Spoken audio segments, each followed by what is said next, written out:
All right, hey guys, I'm here coming to you to bring you a few rhythm licks and some transition licks, maybe some cross picking things here on Elijah's Guitar Channel. And I want to say I appreciate getting the opportunity to be on here and share just a few things that I've learned through the years. I don't know a whole bunch of lead stuff, but I love playing rhythm, and I'm not no expert on rhythm at all, but I really enjoy playing rhythm. And it seems like there's not a whole bunch of guitar players out there anymore that plays some real steady rhythm or anything like that. So I really encourage you to learn to play some good, solid, steady rhythm. It's fun to play, and it's not that difficult. It may sound difficult. Of course, you listen to Tony Rice, the father of the bluegrass guitar. Man, father of bluegrass rhythm. He's just amazing. So I'm here to show you just a few licks, a few things I've learned down through the years, and yeah. So here we go. So let's look at Blue Ridge Cabin Home. That's a pretty common jam tune around jam circles and things. So of course, 1-4-5 G C D all the way through verse choruses. I'm going to play it through and play it just a regular rhythm style, nothing fancy, and then we'll go through and look at some things and see if we can help our rhythm playing. So here we go.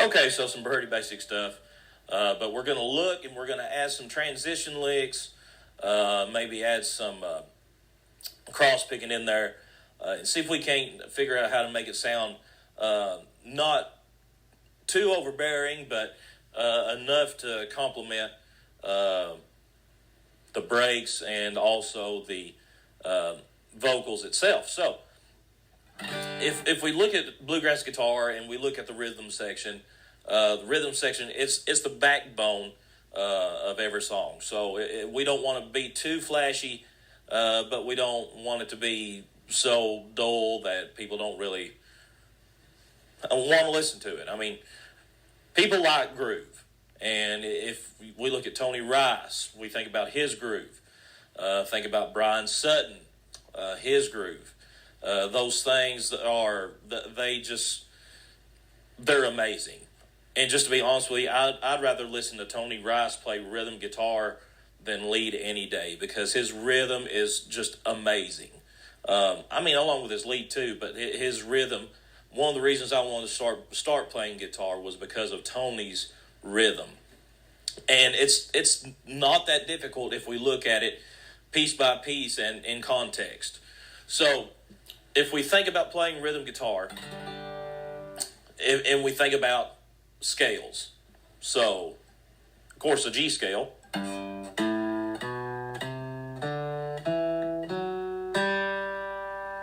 you got your C scale,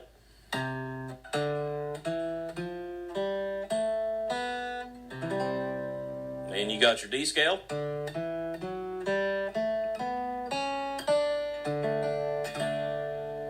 you can incorporate any of those notes while you're playing rhythm guitar.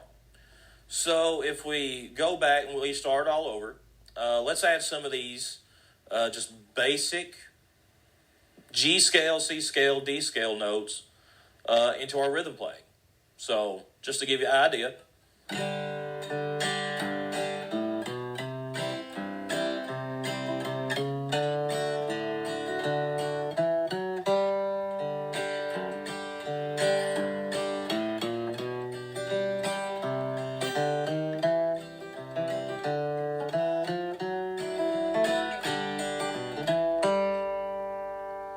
Okay, it could be any variation of any of those notes in the scale. You can go, most of the time I was going forward in the scale, but you can even go backwards. So if we went backwards in some things.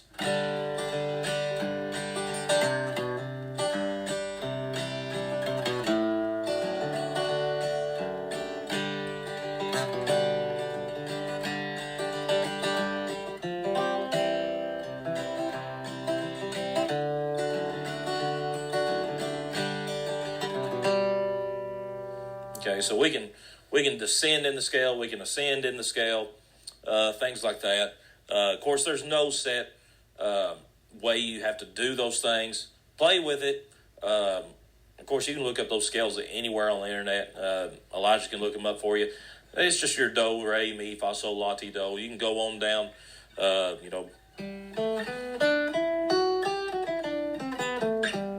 mean, you can add stuff down like that. Think about a G run up here. Or you can go, things like that. So you can change up positions. You can change up the licks, the notes in the scale. And that just takes some time to practice with and figure out and mess with. But one of my favorite things to do, and you hardly have to do anything at all with your left hand. Majority of it is with your right hand. And that's where we bring in cross picking to our rhythm. Tony Rice, he was notorious for that. I was lucky enough and blessed enough to take some guitar lessons for about a year with Wyatt Rice up in Johnson City at ETSU. And, man, he's, of course, the Rices, they just have it. I mean, they're just guitar players. They can do some amazing things. And he was showing me some of the cross-picking styles that he and Tony himself just were just famous for. So even if we just look at cross-picking, it will influence, it will help your rhythm playing tremendously. So what do I mean by cross-picking? If you don't know, we're going up and down with our right hand. It's not just...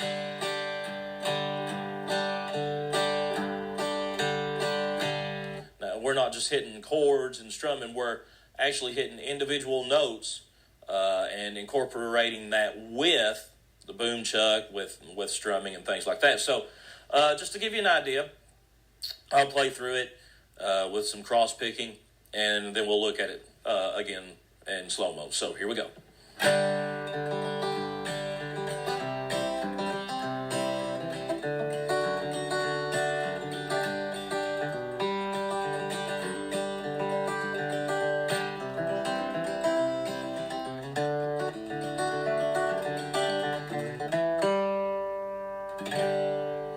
Okay, so it's basically just up and down, and there's no set way to do it. One of the best ways I've learned just to do it is not even think about it, just feel it. But to give you an idea, something to practice on, the best way to practice this, if you hadn't got built up to speed, or if you're just not sure what to do, just make you a G chord.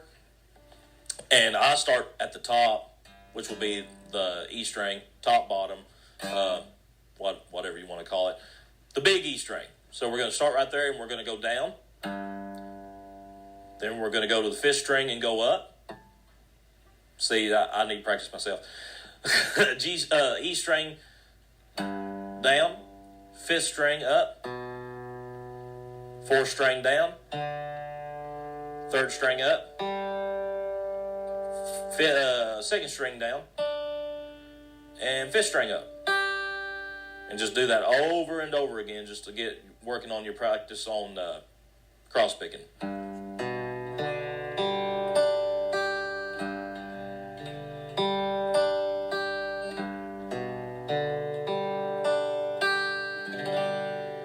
Same pattern with your C.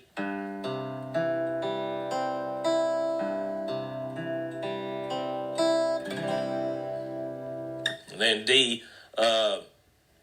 what I usually do is I thumb the E string with my thumb on the second fret, and then just go from there.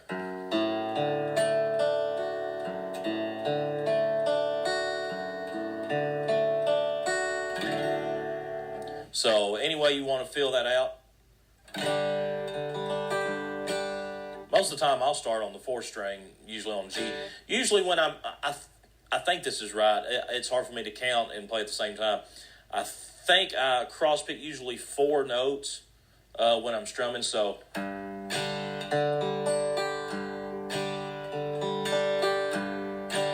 if you use boom chuck, when you cross pick, you're going to start from the 4th string and just go down.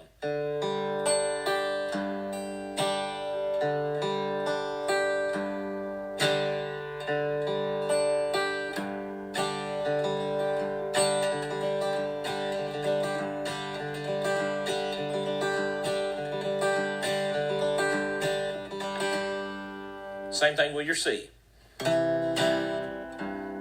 And usually when I do a C, I'll hit the C note itself, boom chuck, then go from the top string, the E string. So it'd be 6, 4, 3, 2. So boom chuck, 6, 4, 3, 2.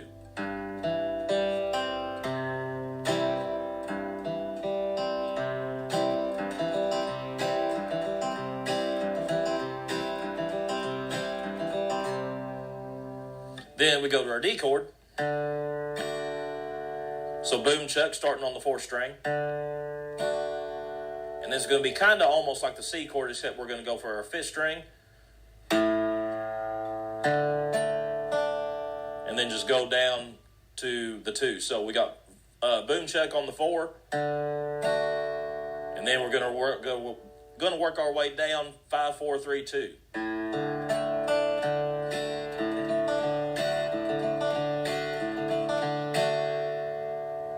So if we add those,